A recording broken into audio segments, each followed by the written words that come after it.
Okay. So I'm so excited to have Brent Brennan, the head coach at San Jose State, here with me today. Brent, just give my listeners just a little bit of your background and how you got to where you are right now as the head coach at San Jose State. Okay. Thank you for having me on. This is really cool, considering our histories and the crossover with all the people that we know and have been around. I played college football. It was not very good. Had really good coaches. I think that was just kind of helped me start thinking I wanted to go this way. Really good coaches in high school, really good coaches in college. Really started to embrace just kind of the technical and the kind of the scheme side of football as I got older as a player. That allowed me to get on the field. Some I was not good. I never ever say I was good. I know I wasn't, but that part of it helped me get to travel and get to play a little bit when there are a lot better players than me at UCLA. Is Um, that where you played at UCLA? yeah, yeah. Ah, okay. So our head coach was Terry Donahue, who's a legendary college football coach, and then our offense coordinator was Homer Smith, who was really a special human being and football kind of legend.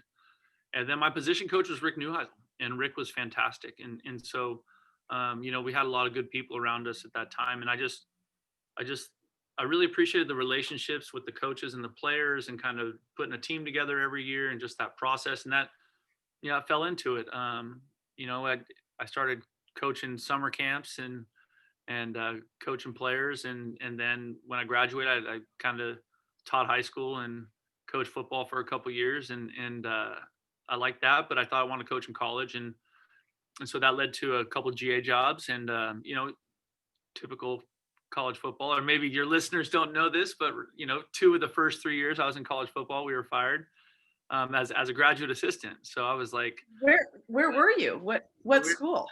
I was at the University of Hawaii with Fred Von Oppen and a really good group of coaches and people. Um, Uh, just not the right fit at the right time. Actually, June Jones came in that after us and obviously set it on fire there, did a fantastic job.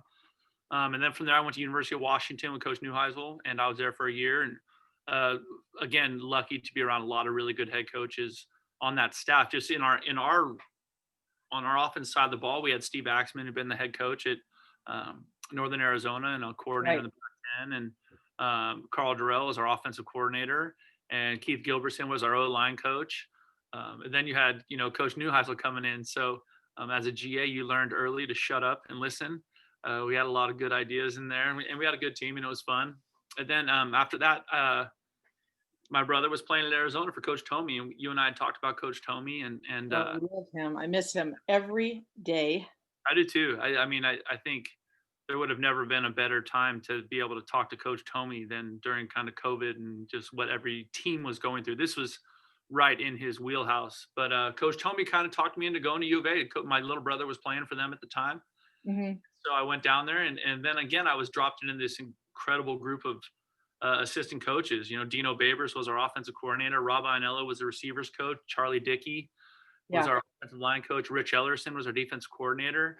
Um, Dwayne Aquina. I mean, it was a great group there. Marty Long, good people, and then we were all working for Coach Tomey. And so, I think that those guys were the ones that were so influential on me, because I ended up working for Coach Ellerson the next 4 years at Cal Poly was my first Oh, full time you did? job. Oh, I didn't realize that. Yeah, Oh, okay. so we were there for 4 years and had a great experience there, kind of rebuilding that program a little bit. And Coach Ellerson was just fantastic. And then I came, and then Coach Tomey brought me back to San Jose. Then I got reacquainted with Coach Tomey. And So you don't go with Rich to Army. No, so I left before that. Okay. Actually, you'll like this story. I was visiting my parents. They were living in Reno at the Uh-huh. time, and Dave Phipp, who had been with us on the staff at Cal Poly, he was coaching at Nevada for Chris Alt, and Uh-huh. they're getting that thing going again. And Dave Dave called me up and he's like, "Hey, you and I need to talk." And I was like, "Great." It was literally like New Year's Eve or the day before, and he showed up to my parents' house with a case of beer, and he's like, "We really need to talk." And I was like, "Okay." And so halfway through that case of beer, I knew I was going to San Jose State with him and Coach Tomey. And Coach Tomey's playing the next day in the Rose Bowl. He was coaching at Texas. I think Oh, okay. I think that's right. And so I ended up having that, coming back to San Jose State and being here as an assistant for 6 years, 5 with Coach Homey, 1 with Coach McIntyre through some great times and some hard times. And then was fortunate enough to get hired by Mike Riley at Oregon State. And I worked with Mike for 4 years, and then Gary Anderson for 2 years at Oregon State. And then was lucky enough to get the head job here back home at San Jose State. So yeah, it's amazing. I'm back where kind of a lot of it started for me. So it's pretty special. You do realize that my dad played at San Jose State, and my parents lived in the married student housing that is now torn down, by the way. So we used to my mother describes it as we just went out to the football field every day. Like I say, I was literally born on a football field because my mom has pictures of us pregnant, and my dad was playing there. And then I think he GA'd there, and then he went into high school coaching. But I mean, we live, you know where your strength and conditioning office is? Yeah, sure. Okay, well, that used to be the married student housing. Really? Okay. Yeah, and they tore it down. Okay, it was called Spartan City, by the way, and that's where Jill was born. That's amazing. I know, all of us were. I mean, all 3 of us. Well, So Coach Mack is another legend, from San Jose State. I mean, there's been some great ones here now in the past, and it's pretty. It's pretty cool that your family started here. I love that. I started there. Yeah, it's really funny. But anyways, so your path though, how a lot of coaches that I represent want to know, how do I become a head coach? And I say, well, ask the people who were there and how did they get there? So I saw your path. Okay. You talked about all the different jobs you had, but how did you get the head job at San Jose State? I don't think my path is all that traditional. I think that, lots of times, let me rewind for you. When I interviewed for this job, I think a lot of it had to do with the job I had done when I was here as an assistant from 2005 to 2011. I think sometimes assistant coaches don't understand that, right? Like you're at a campus, wherever, you could be coaching here, right? And you don't do a good job with the administration. You don't do a good job with housing. You just don't feel like you need to talk to those people or engage those people in any kind of meaningful way. But that was not really my personality. And so when I did interview, I had like people rooting for me. Like it was awesome. And so like that, because my path was not traditional, like I mentioned, but that helped. Like the relationships I built, the job I had done when I was here, even though we didn't win all the time, helped me in the interview process, because when the president or the athletic director was talking to people around the building about, this coaching search, there was like good things kept being said about me, which was awesome. And I think sometimes that just gets lost, right? Because the job is so demanding. It's so intense. Right. You might have to take some shit from, like someone who doesn't really get it. And that's not always comfortable. And you're competitive as a coach, so it might piss you off, right? But like, that's just kind of the job, right? And so, when they called me to see if I was interested, I was really excited. But I didn't have the normal, I was an assistant coach, and then I was a coordinator, and then I was, it just didn't happen that way for me. And that was fine. It just, I know that when I walked into that room, I was ready. I felt great about kind of what I was talking about. I also felt great about, like, I knew a lot about the school, and I knew a lot about the place. And so I could talk about it in a meaningful way. I think the interview process is really hard. I've been through a few of them, and they're all different. And so as much interview experience as you can get, like you with your clients, like if you can put them through different interview processes and help them get ready for that, incredibly valuable, because no one ever teaches you how to interview. And I promise you, no one ever teaches you how to be a head coach. Like, this job is bonkers. But, the San Jose State was a 12-person committee. And then we went and had lunch, and I came back in, and it was a new 12 people.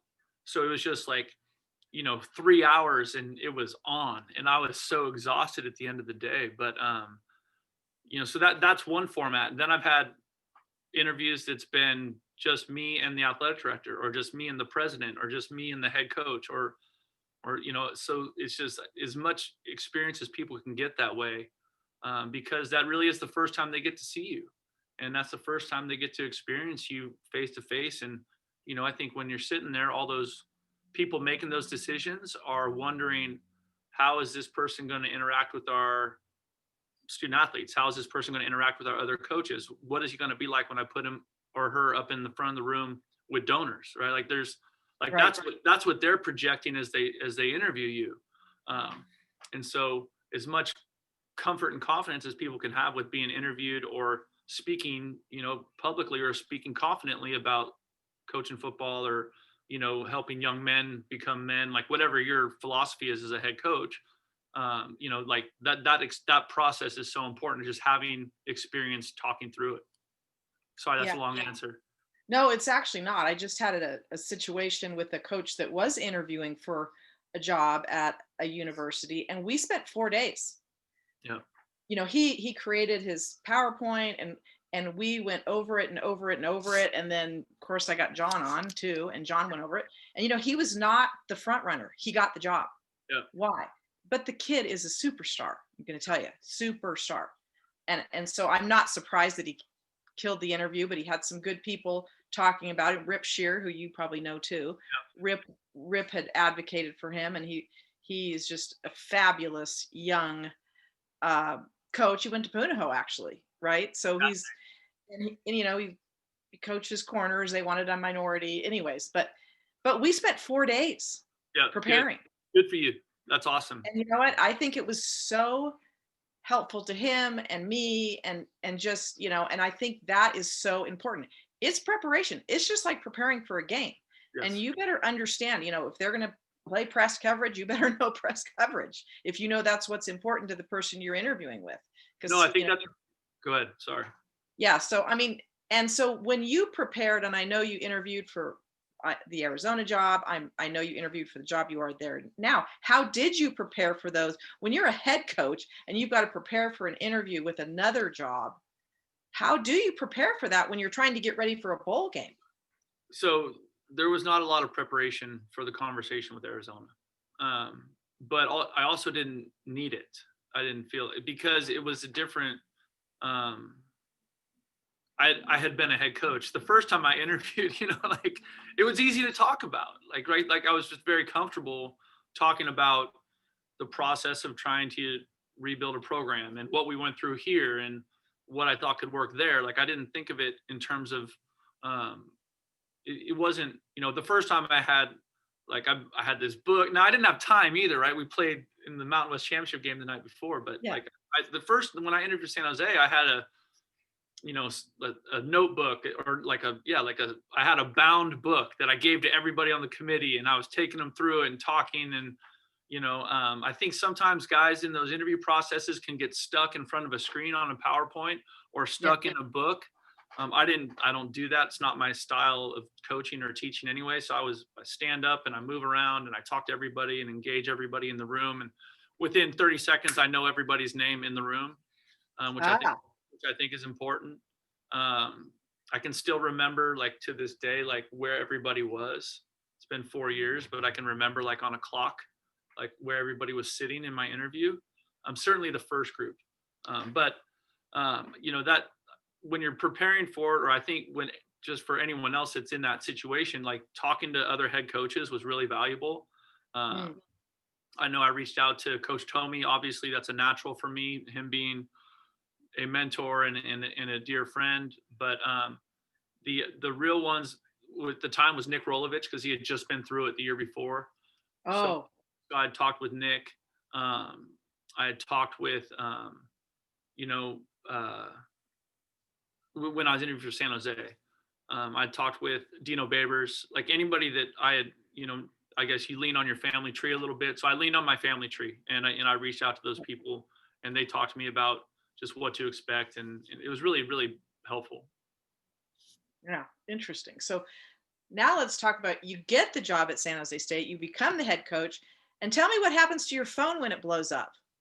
Because Yeah, everybody wants a it's a job. funny deal. So I did it then. It's actually been even more so since I've been a head coach. But when I got the job, um, it wasn't supposed to get out until like noon or something. And I was on the road recruiting. So I interviewed and then I flew out and went recruiting. And I was with our head coach, Gary Anderson. And so I talked to Gary about it and he was kind of helping me through some of it. And then Gary was awesome to me. I really appreciated him in my process. And the next morning, at like 8 a.m, like all of a sudden, the world goes crazy. And, I have by 10 a.m., I had like 800, 900 text messages. And it's just hard because everybody, most of them are wishing you well, but a lot of them are like, hitting you up for a job. Right. Right. And So how did you handle that? Because that's, not well, not well. oh, really? Because even I'm still working through it. I'll tell you right now, I have 248 text messages, okay, that I haven't answered. And that's from the Mountain West Championship game. So that's been 3 weeks. But I will get back to all of them. Like I try to get back to everybody, especially the people that I know. If I don't know you and you're just like hitting me with a random text and like, hey, can I come work for you? Like, I'm not calling you back. Like, that's just not, I'm sorry. Like, Yeah. But I couldn't when I first got the job, I didn't get through all those. I just didn't do it. And there were some people in there whose feelings that I hurt. And you're going to naturally hurt people's feelings because you have way more friends than you do jobs. You Right. have way more people that are good coaches, good mentors, good teachers, and good men that you would love to work, but it's all, you're kind of putting it together. And so naturally there's, it's hard. It's really, really hard. Those are some of the worst conversations I think you have to have as a head coach is just like, hey, I'm going to hire somebody else. And you're talking to someone who you consider a good friend, someone who, if they had a head job, you would be asking them for a job, Yeah, wow. And so that's a hard one. So right now, I know you have an opening. I don't know if we want to open it. So what opening do you have? I didn't realize you had an opening. Yeah, so our receivers coach left and took a job at University of Arizona. Did a fantastic job. Kevin Cummings, he played for us at Oregon State. He's a very, very good young coach. Gotcha. And so, but we have been out of balance here on our staff. We were 6-4, 6 on offense, 4 on defense, 6 on offense with an offensive head coach, right? So that's heavy lean. So I think I'm going to balance that back out. I think I'm going to hire a defensive coach, but I'm still working through it. I'm not in a big rush. Yeah. We are in Santa Clara County. We have unique COVID restriction here. And so we got time. And so I'm going to go through the process. And there's obviously some people that I have history with that I believe in that I think would be good fits for us that I'm kind of just feeling it out right now. So. Yeah. So when you got the job, though, didn't you already have some people in mind that you wanted to work on your staff? Absolutely. And I think everybody should do that. It's funny, now someone that I worked with here at San Jose State, very, very good friend of mine, Marcus Arroyo, is a head coach at UNLV. And Marcus and I started doing that 10 years ago, putting together mock staffs, and literally like, just like you would have like on your personnel board for your team, right? Like the X receiver and the Y or whatever you call them, and just having, okay, so quarterback coaches, all right, these are the guys I believe, having a list and being able to build from that, because you also don't always get your first choice, right? Or someone leaves. And so you want to have someone that you can plug in and feel good about, or someone that you can go and approach and try and talk to about working with you. But so definitely have that list, that sheet of guys that are, and to be honest with you, I add to it all the time. I go to a camp, or, when we could have camps pre-COVID, we would have awesome camps here, and we would partner with a bunch of other schools. We'd partner with a bunch of 1AA schools, Pac-12 schools, and we just get a lot of people here. Is really, really good. And it is really good exposure for the recruits, because it wasn't just San Jose they were coming to see. They'd see 8-10 staffs. But as I walked around those and was looking at kids, I was also looking at coaches. I was looking at who was busting their ass and who was kind of sitting back and trying to be cool to talk to whoever the big, head coach was from the Pac-12. I was watching the guys that were working. It was cool. Actually, he just got a job at UCLA. Jerry Neuheisel, when he was here, he did a great job at our camp. And I know I'm biased there because I played for Rick, and I worked for Rick, but like I was watching Jerry camp because I used to have to babysit Jerry when I was a GA, for Christ's sake. I know. Well, John and I say it all the time. It's like there's certain people that are ADs now. We're like, we babysat Brian White. What do you? Now he's the AD at FAU or whatever, and Danny, we babysat his kids, and I know. So it is funny. Like I'm like, John, I think we're the older people now because I still think in my brain like we're young, but I guess maybe we're not. I don't know. I agree. It's really odd. I think being around football, you just always feel young a little bit, right? The players keep you that way. Yeah, the players are the best.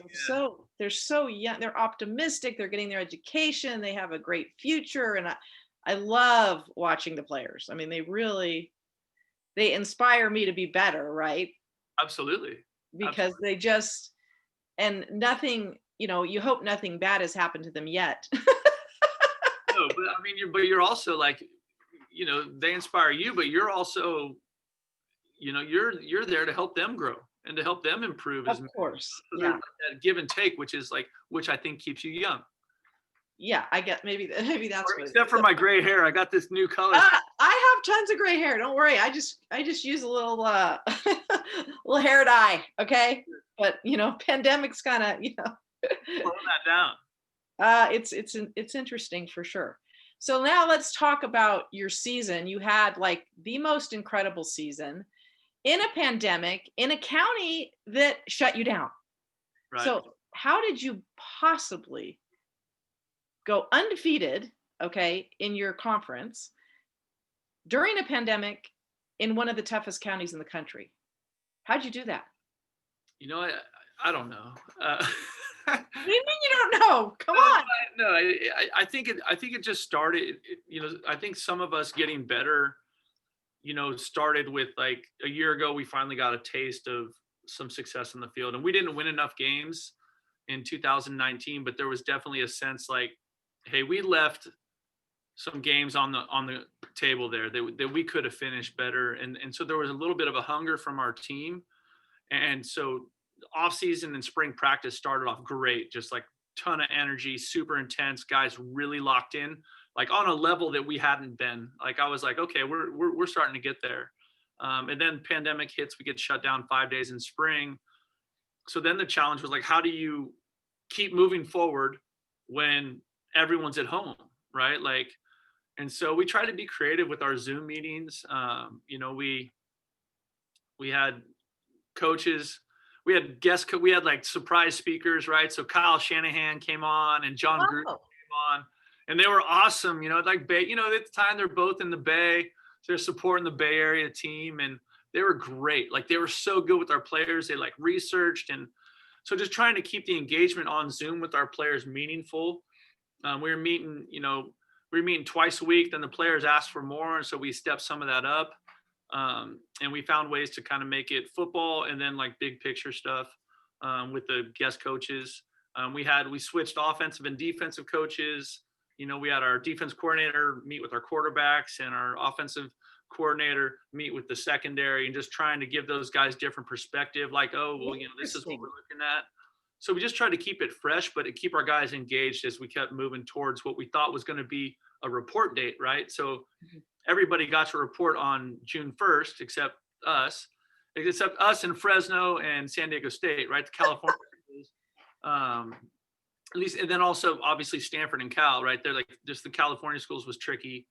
And, we had the season, I think they came back on the 14th, they had to do a week of quarantine, or maybe it was 10 days.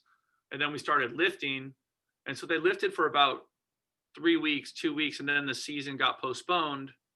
And then we kept, so there was all these weird, like kind of stops in the process for everybody. The Mountain West then canceled the season.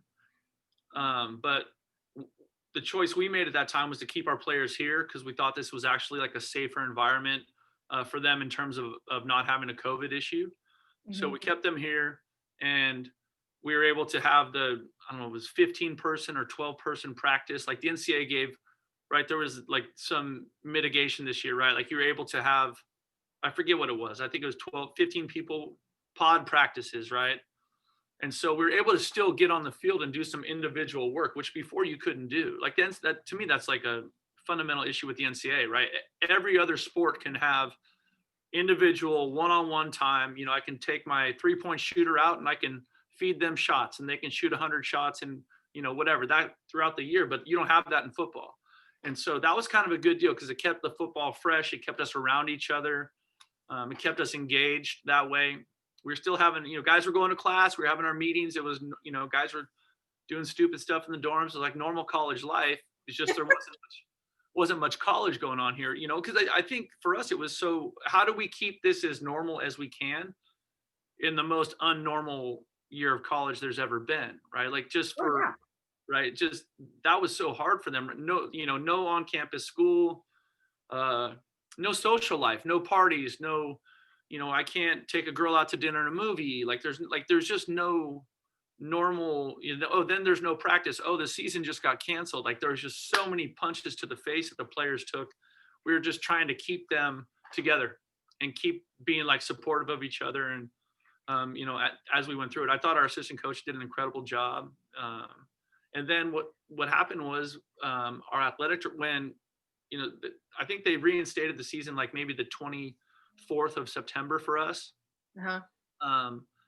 And that I was like, wait, what are we doing? Where are we going to practice? Because we couldn't, Santa Clara County, there was no contact practice. So you can't really get ready for football if you can't block and tackle. So it took us about 4 or 5 days, but our administration went to work and they found the situation for us to go up to Humboldt. They had, they were in much better COVID situation. So we bused to Humboldt State University. We practiced there for 14 days, maybe. It was awesome. And it was, I mean, it was. Yeah, I think I heard about that, but then I heard like it was weird, the kind of stuff that was on the media about it. Yeah. Oh, and there was like, I think it was like typical anything else, right? Like we were bringing up 150 people up there. And so there were people that were worried that we were bringing COVID with us. But, okay, you know, we'd all been like tested like crazy. And so, you know, we had an agreement with their president and their AD and the CSU. And it was awesome. And it was like a really great, I guess if you like, I know I'm trying to answer this in really one long answer, but like, how did we have a successful season? Like, this is the best example of collaboration I've ever seen, ever.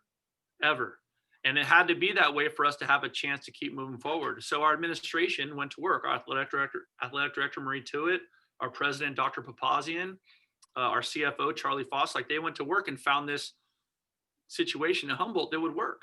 And so we were able to practice, and it was magical. Like the first practice, like just in stretch, the players, the excitement, the energy, you know, one of our coaches walked over to me. He's like, I don't know if we'll get them back. Like this thing might be over, because the players were just going crazy because they were excited. Oh my gosh, it was magical. And so then we had like 2 really interesting weeks there. We couldn't, because it wasn't normal camp, right? You had we had football in the morning, class in the afternoon, study hall, and maybe a meeting at night, or maybe not, or treatment or whatever. So it wasn't like training camp where you just kind of have football all day. You know, so we were in a dorm. You weren't allowed to leave the dorm. You know, the players, you know, the coaches would walk the halls during power hour, make sure everybody was studying, and and the doors were open, and you just go in the room like, hey, what are you studying? Oh, I'm studying for history or soc or whatever. And so like, that's how we had to manage it while we were there, but it ended up being like a cool bonding experience. And wow, it was pretty. It was kind of like when Coach Tomey used to go to Cochise, remember? Yes. Yeah, absolutely. I was a GA for like down there. Yeah. So I remember, because we would go down when John was coaching for Coach Tomey, and my dad was too. We would go, the wives would go too. Really? And so we all hung out. I don't know that. Yeah, no, I remember being there. I was there. That's cool. I mean, I and it wasn't because I was married. I wasn't married to John yet. My dad was there and John was there. And for some reason, my mom and I must have gone. I don't know, because I was living down there. I was a DA at the DA's office in Tucson. I don't know Oh, if you know that, but I didn't know that. Maybe they gave you the litigation exception. yeah, I don't know. It was just, or maybe I was in law school and I was visiting. I don't know. I can't remember exactly because I lived there for a year and then my dad got the head job at Utah. So and then I stayed because, and then I then started dating John and we got married and off we went. You know what I mean? It's just a weird path, but anyways, so okay, so you have this bonding experience at Humboldt State, and so the players, my guess is based on listening to you, the players must have been really excited for games. They were, and then by the time we were done with that, then the kind of the numbers and everything had been dropping in Santa Clara County, so we were able to come back and practice here. But it was interesting. We didn't meet indoors. We didn't have a team meeting. Like any team meeting we had was outside, like on the field. You know, our special teams meeting, we have this huge, like, it's awesome. We have this huge kitchen that's set up for like game day for like tailgating, right? Like they Uh-huh. have, you know, it's massive. It's like a semi, and on top of it is like a 100-inch jumbotron, and that's where our offensive line met, and that's where our special teams met. You Oh, know, cool.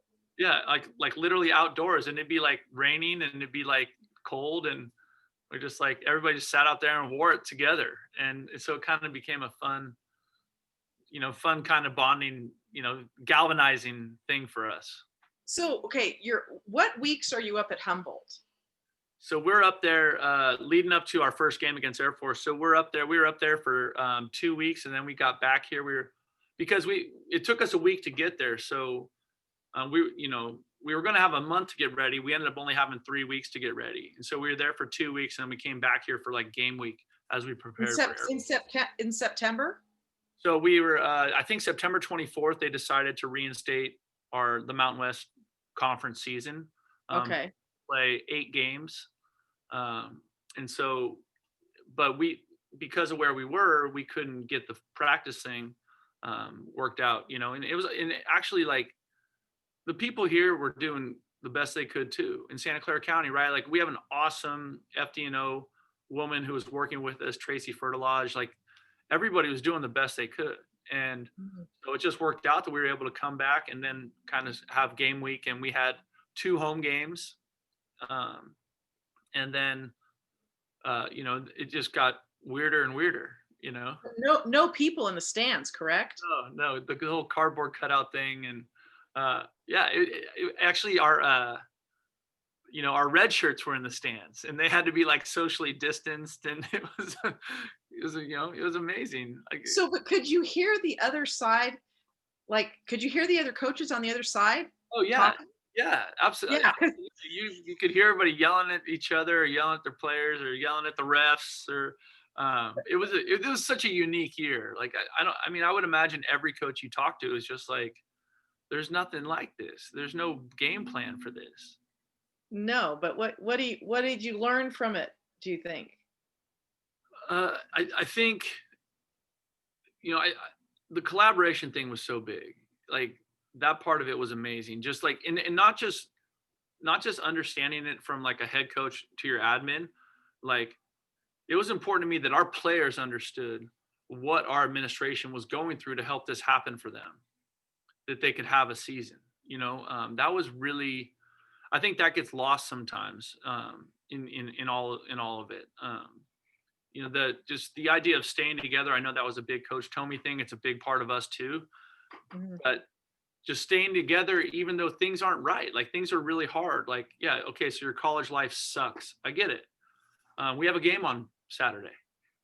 So do you want to play well or not? And then trying to support each other through that process was really important. And I think what we found is that the kind of the more connected we were, the more committed we were. And so the more we talked, the more we engage each other, the more we gave guys, we encourage guys to be super honest with where they were at in terms of mental health, COVID symptoms. Like I told him, like, I don't care who's here or not. If you can't, if you have the sniffles, then miss practice. Like, let's get you tested, make sure like we were like to the letter with that. And because of that, we went through the whole season without a COVID issue until the bowl game, so Wow. So, yeah, so we so were do you think, exceptional.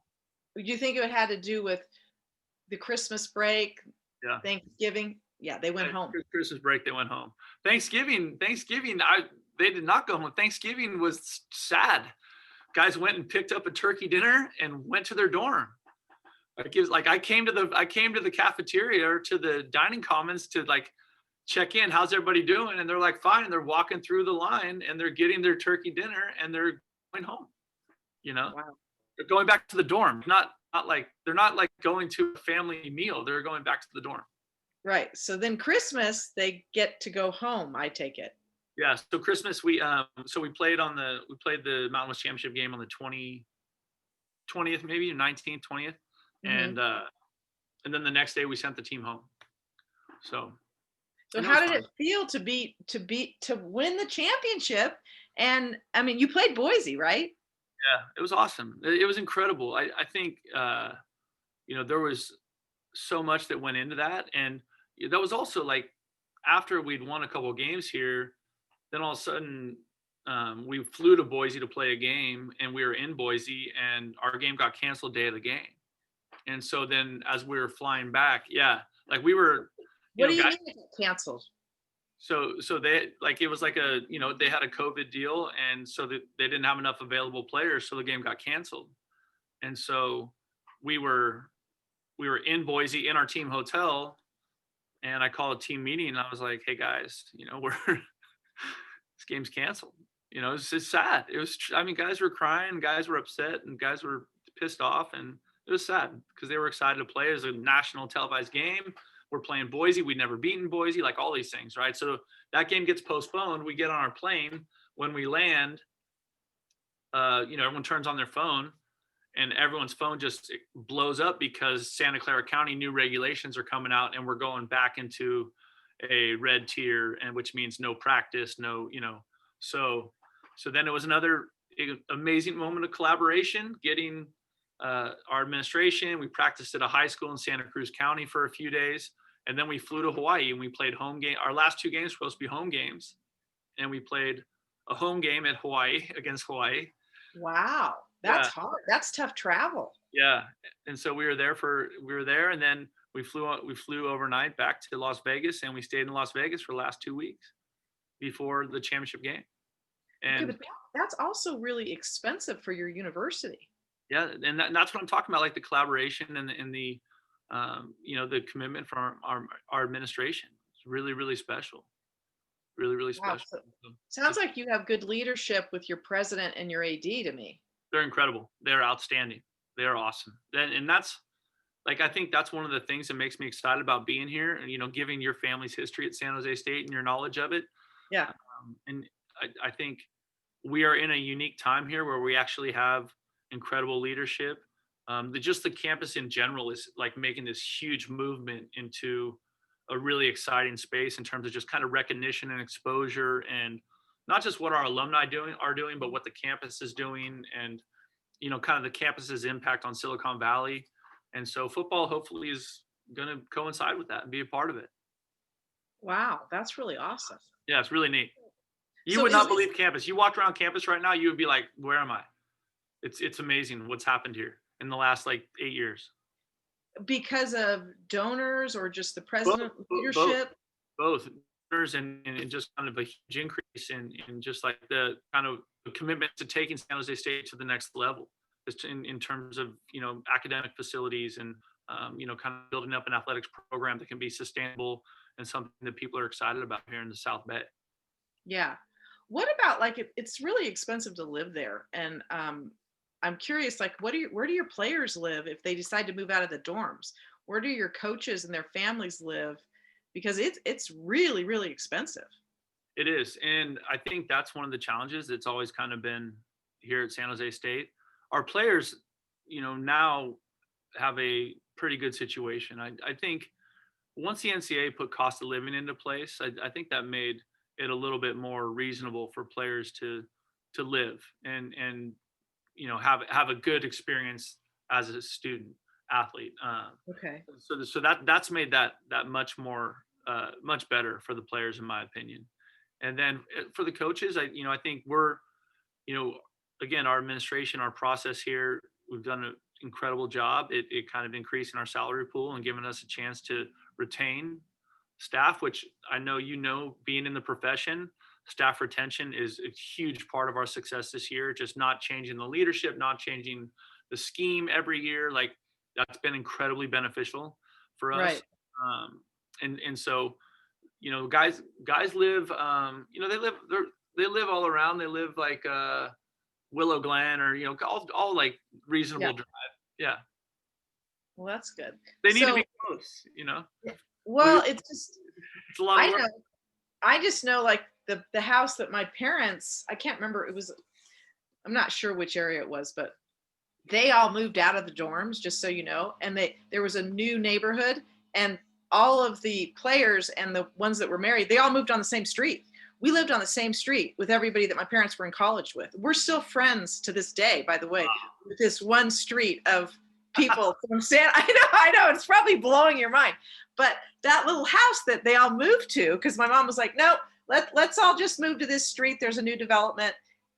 But whatever they paid for the houses are like, I don't know, $500,000, and it's a cracker box. Yeah. No, I mean, it wasn't. So we like to refer to that as the weather tax.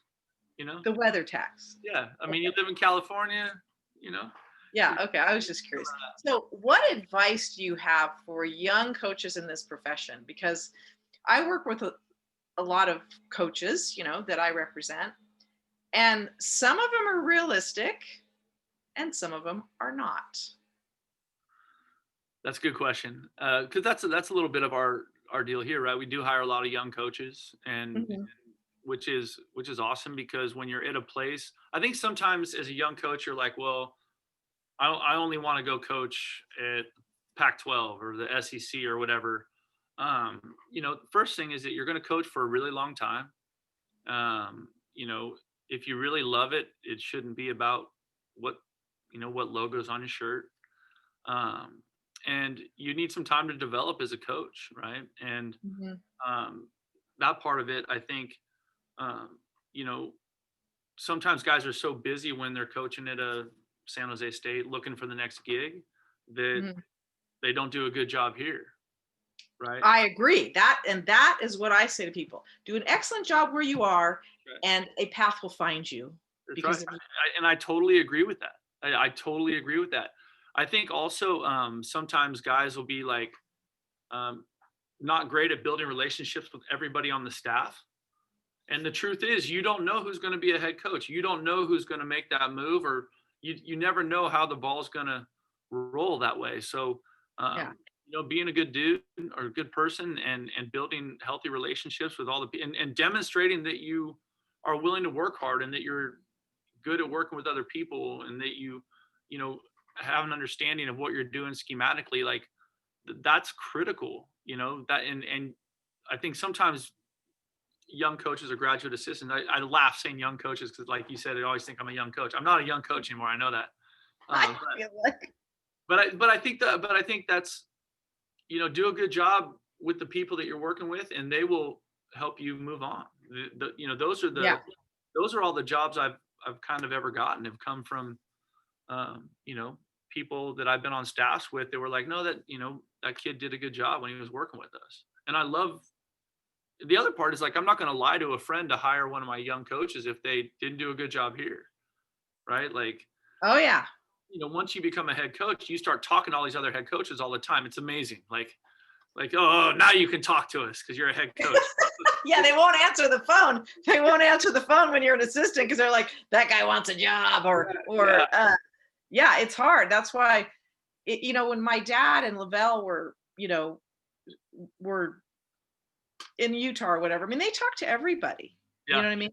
They really did. And Lavelle and my dad were both like that. Yep. But I noticed at the convention, the head coaches are hiding. Yeah, they are. They're hiding. And I'm like, that to me is sad a little bit. Like, because it's hard though. Like I don't hide because no one knows who I am and no one gives a shit. So it's good. You know what I mean? It's You good. know you now, man. You won. You're a champion. But like the problem is that like I've seen that happen where like you're there talking to Coach Tomey and 50 people want to say hi to him. And he's just trying to talk to, whoever, Dwayne Aquina or Yeah.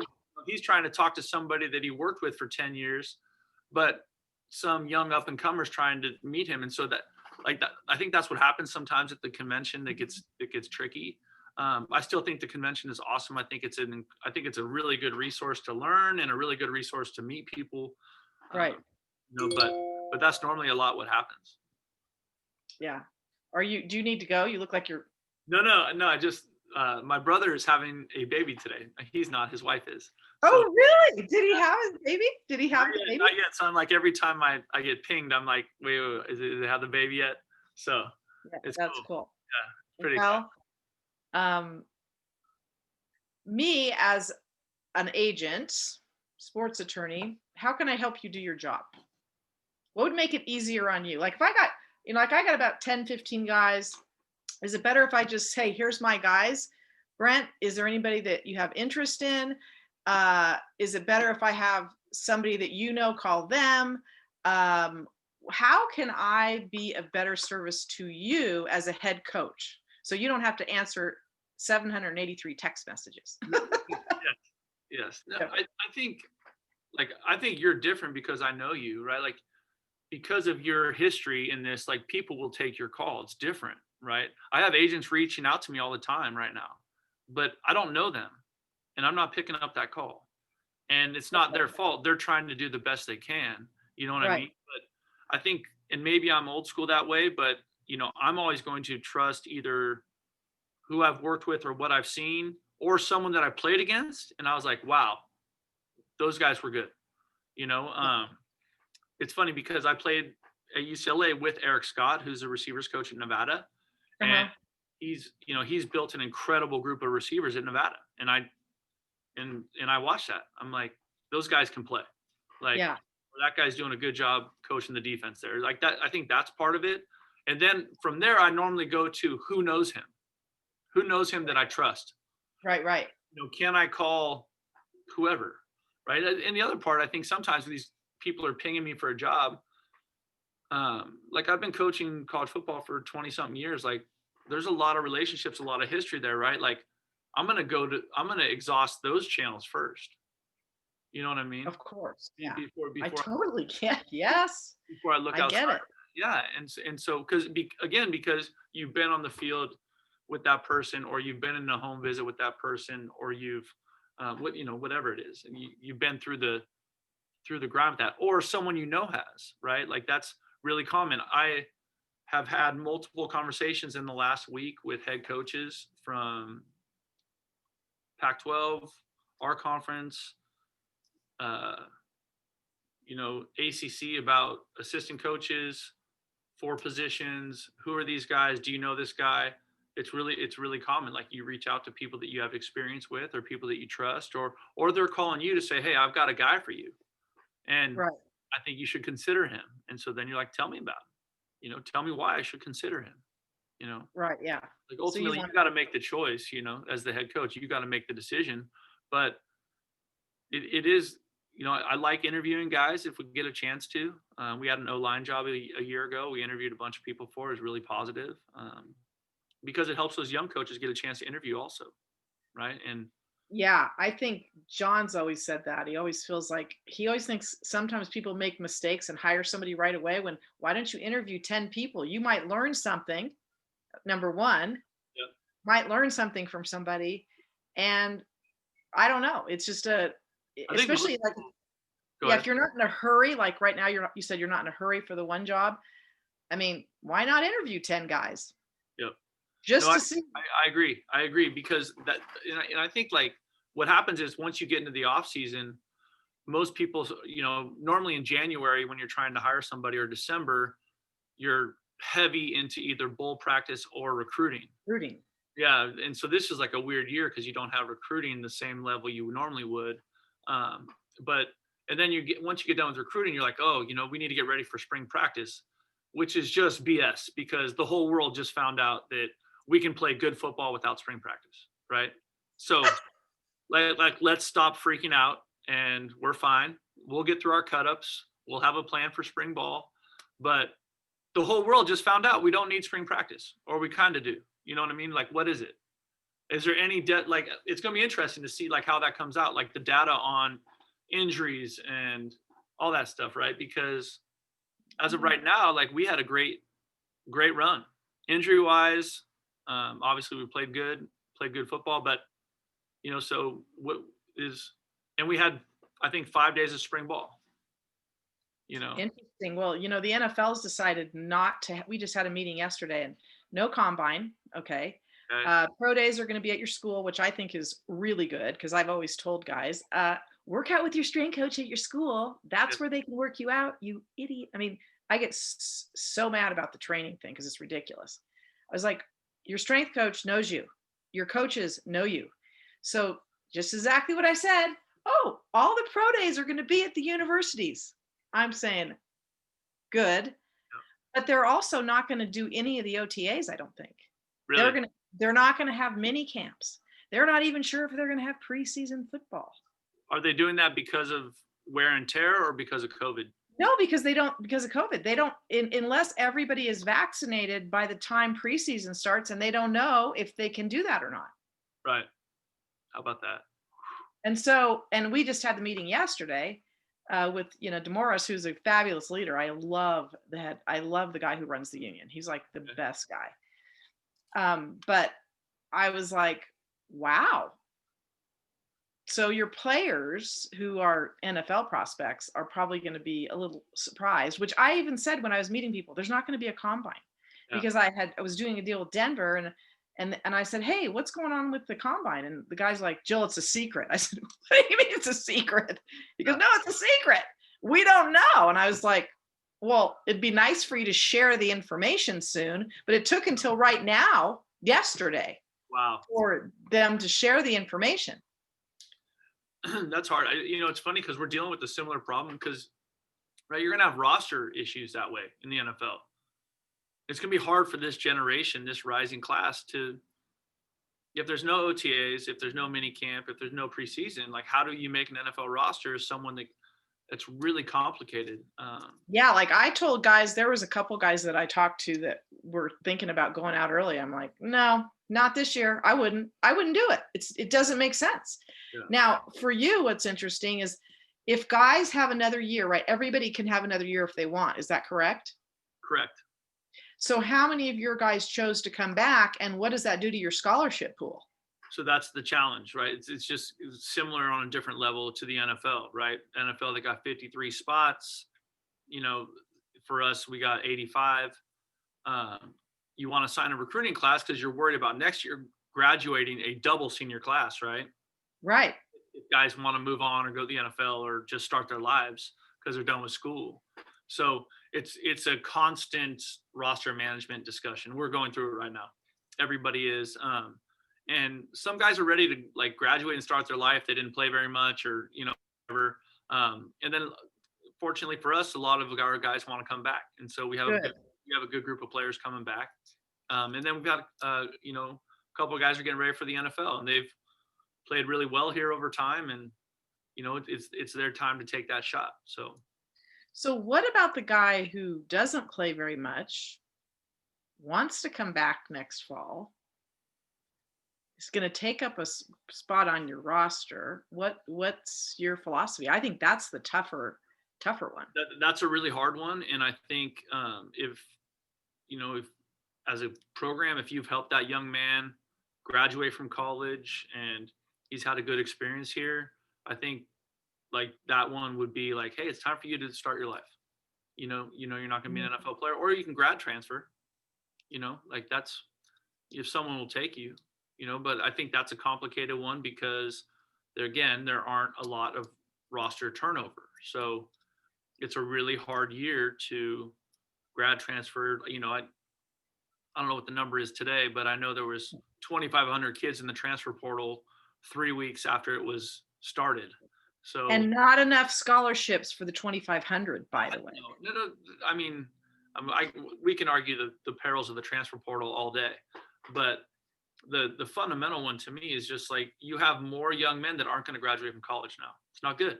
Which is sad. Yeah, I know. I it's like, oh, I'm not happy here. Somebody else will take me. And then you find out, no, somebody else isn't interested either because everybody's going to be pushed up against these numbers. Yeah, it's going to be a really challenging year that way, and Right. everyone's just again just doing the best they can. All right. Well, I so appreciate all of your time today. No problem. It's And good to see you. um, and I will not have people bombard your phone because it sounds like you've had enough.